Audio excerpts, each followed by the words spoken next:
Hey, good morning to you and welcome. So I am so excited. This is the first of a series of videos where we are going to take a deep dive into the home buying process. And so get your pen and paper ready.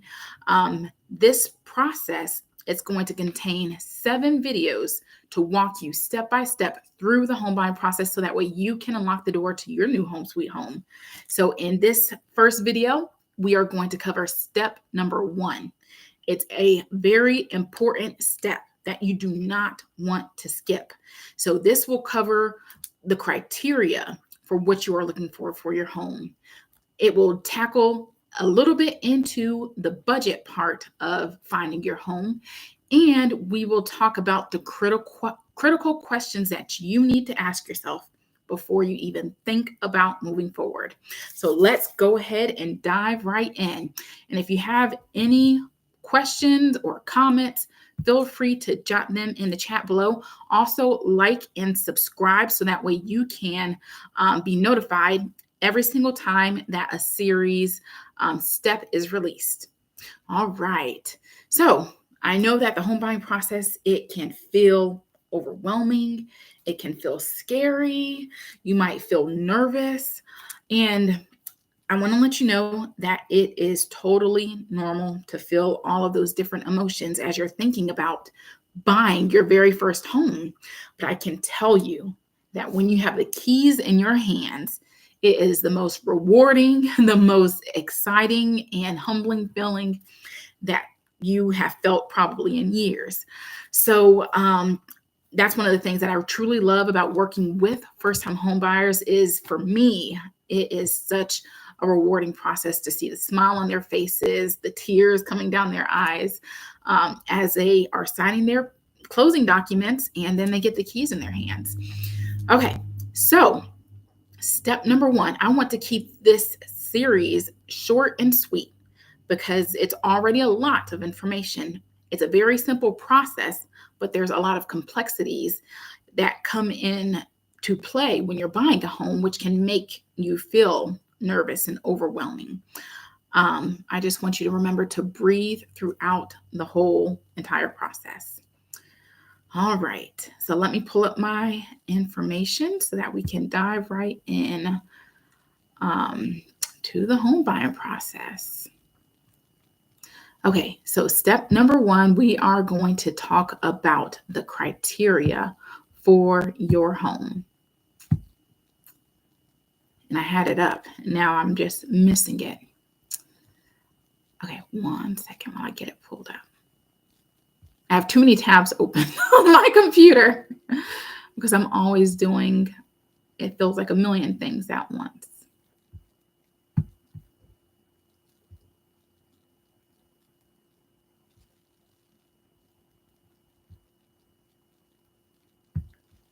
Alrighty.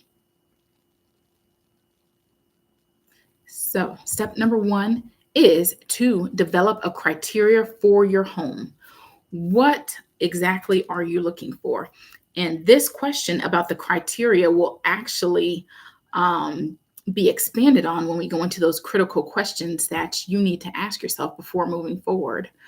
So what are you looking for in your home? I know it's easy to think about, your dream home and everything that it entails. Right now, we are in a slightly different market. And it necessarily is not a slightly different market. It's a normal market. I want to tell you that during the 2020 period to 2022 period, that was a rare situation that happened with the market where the interest rates were at 2% and 3%. And so anyone who purchased a home during that time frame, I want to say they were truly blessed to be able to purchase that home and get an incredible unicorn interest rate, because the average historical interest rate over period of the ages of history, the average historical interest rate is about 7.75%. Even now, today, here in 2025, we are below that historical interest rate. Our interest rate right now in January 2020 or February 2025, we're right under 7%. The good news is they are anticipating a slight decrease in that interest rate, but I want to tell you, don't wait and don't bank on a reduction in the interest rate, because right now buyers have an advantage of buying a home. Right now, there are motivated sellers who are willing to make a deal to help you with buying a home. Also, there are a lot of mortgage lenders who have created great financing programs that are offering low interest rates to help you to be able to buy a home and achieve home ownership. And then also just with the incentives that I see from certain new construction builders, there are a ton of different ways where home buyers can truly capitalize on their market before the home prices increase and go too high. So if you are thinking about a home, which I believe you are since you're watching this video, don't wait and don't sleep on it. Start acting now. Start getting all your ducks in a row so that way you can be prepared to make a move once you have everything ready to go and that green light is on. Okay, so develop a criteria and budget. So what does your ideal home look like? This is the next great question. What does your ideal monthly payment look like? Write out what are your must-haves in your home. What would be a deal breaker if your home did not consist of XYZ? Are there any preferred zip codes or neighborhoods that you are wanting to reside in for your home and the vision that you envision for you and your household and your family? What are any other important details or information that your real estate agent should know that can help you with buying a home? So this information I am taking from my home buyer's guide. I actually have two different home buyer's guides. I have a first time home buyer's guide, which just covers the process in general for buying your first home. It is a phenomenal guide. It has tons of information in here to walk you through the home buying process and everything that you need to know throughout that home buying process. Another guide that I created is so this one that I'm holding up is actually my new construction home buyer's guide, and it's how to avoid buying a new construction nightmare and money pit, because they do exist. Even if it's new construction, there are some new construction nightmares and money pits out there that I've heard horror stories about, but having an experienced realtor to help you guide through that process and avoid certain builders that would be that nightmare for you makes a difference in one, your home, your money, and your future. So that's what we're going to cover as far as the criteria. I've walked through those simple questions to help you to start thinking about what is it that you're looking for in your very first home.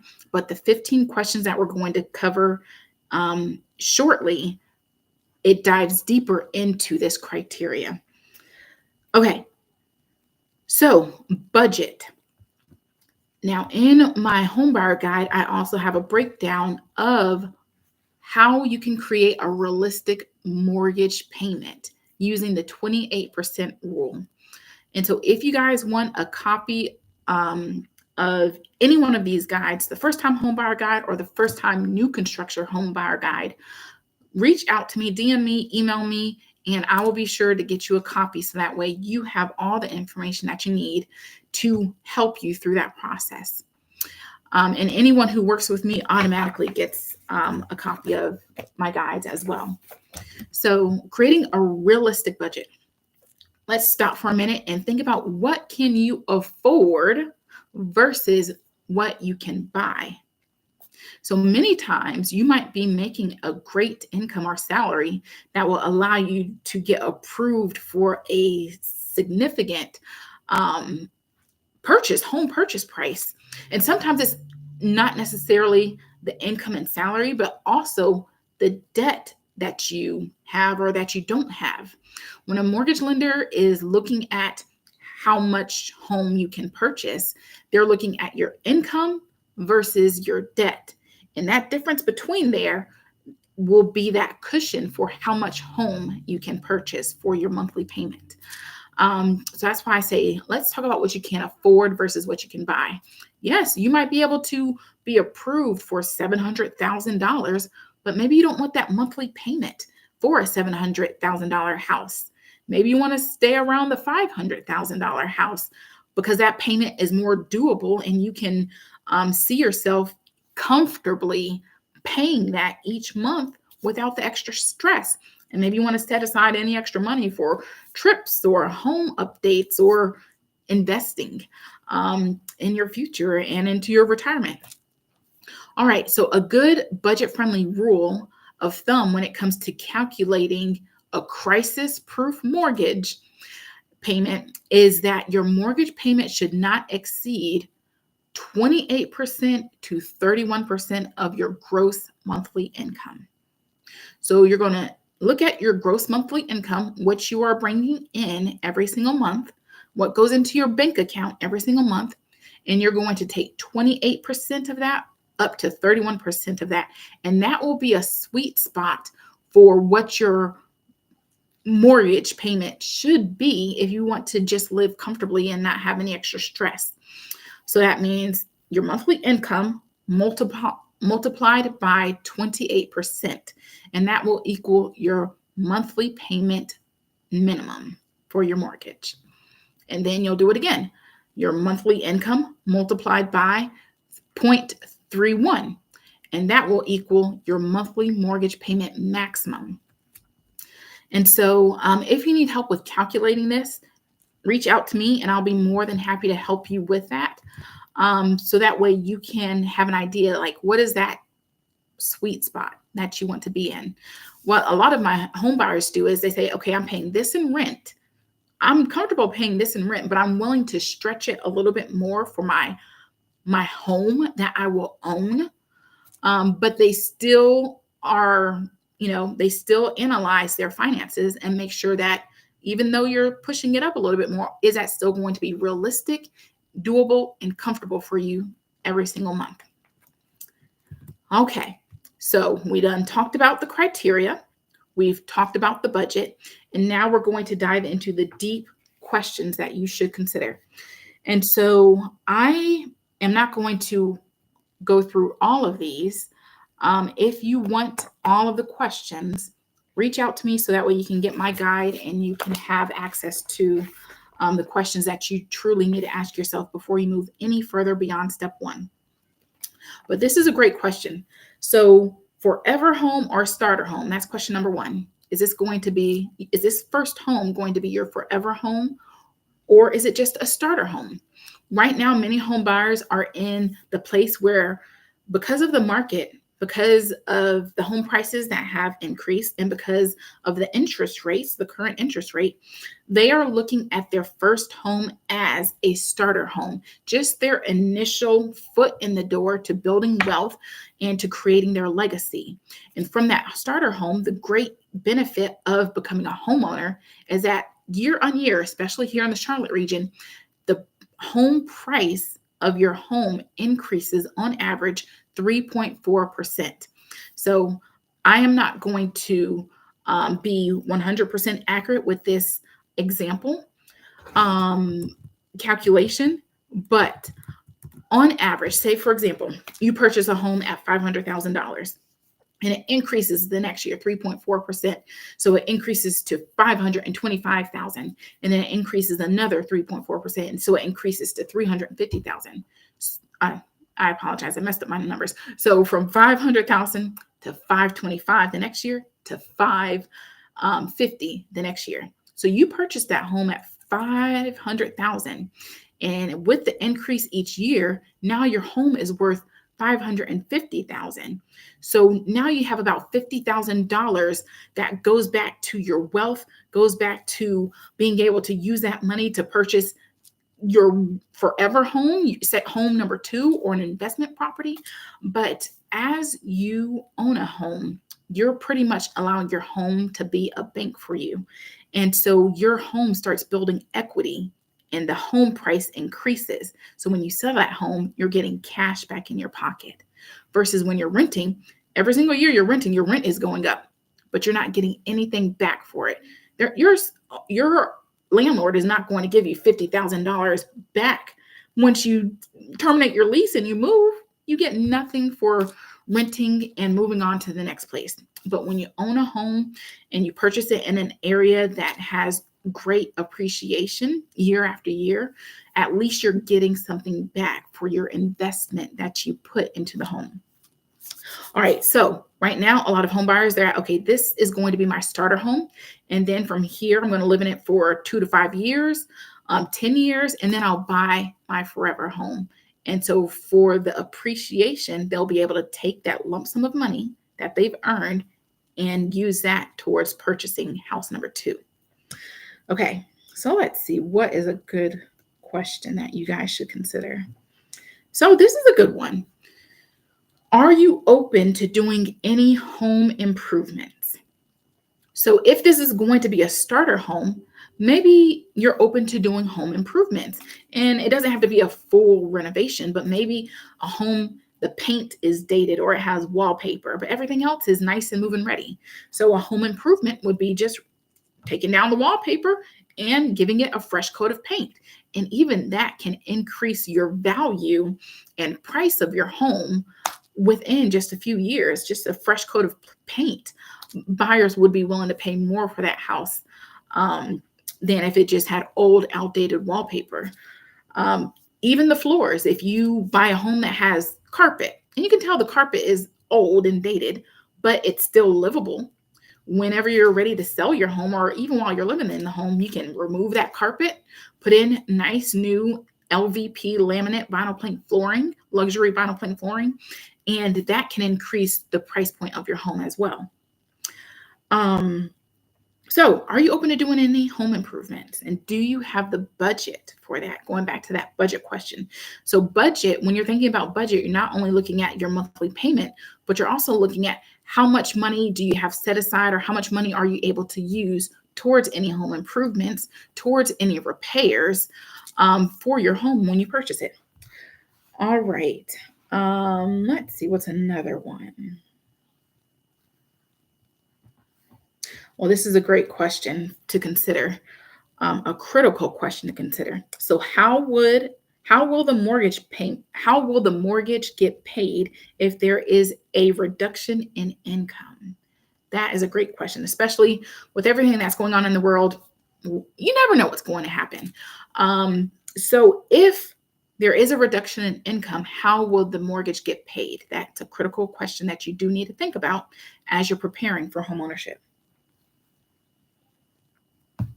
Another one is, how much extra money should you set aside for moving expenses, immediate repairs, and immediate purchases? So for example, immediate purchases could be your due diligence deposit, your earnest money deposit. All of this is probably a foreign language because we haven't tapped into this yet, but it will be coming up in a next video.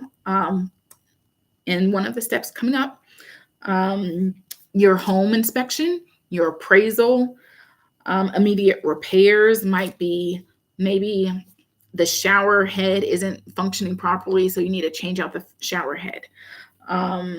Another immediate repair, maybe the doors aren't closing properly, so you need to, get some tools and have the screws and everything both adjusted so that the doors can close properly. Of course, moving expenses. Are you going to hire a team, or are you going to DIY your moving? So those are just a few questions that I have from the deep questions to consider. And so that wraps up what we are covering today in step 1. Your criteria for your home. Starter home versus forever home. There's a difference in that criteria for your home, and the must-haves and deal breakers for your new home. The budget. What is a comfortable sweet spot for you? And then deep questions to consider before you even move forward to step number 2. So let me take a look really fast. So step number 2, we are going to talk about interviewing and hiring a real estate agent, how to make the best decision for hiring your real estate agent who is going to go above and beyond and to help you through step by step achieving your homeownership goals as smoothly as possible. Okay, so feel free to reach out me if you want any of these guides, and I'll be able to get that to you. Or if you have any questions, don't hesitate to reach out as well. Continue to make it a great week, and I will see you next week.